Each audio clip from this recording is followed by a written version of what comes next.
दलित बालिका के साथ गैंगरेप का मामला सामने आया है। आरोपी को गिरफ्तार करने गई पुलिस टीम की मुठभेड़ हो गई।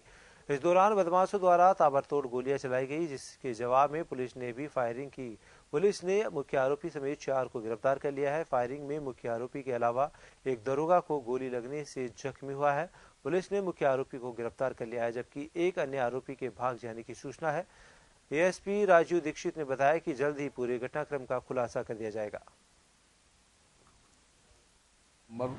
को जनपद सीतापुर के थाना एमिलिया सुल्तानपुर क्षेत्रांतर्गत एक लड़की के साथ पूर्व घटित दुष्कर्म की घटना को सुसंगत धाराओं में पंजीकृत कर नामजद अभियुक्तों में से एक प्रमुख अभियुक्त आसिफ को बीती रात पुलिस के साथ हुई एक मुठभेड़ में गिरफ्तार किए जाने में सफलता प्राप्त हुई है। इस मुठभेड़ में पुलिस के एक उपनिरीक्षक भी घायल हुए। आरोपी अभियुक्त और पुलिस के उपनिरीक्षक खबर चंदौली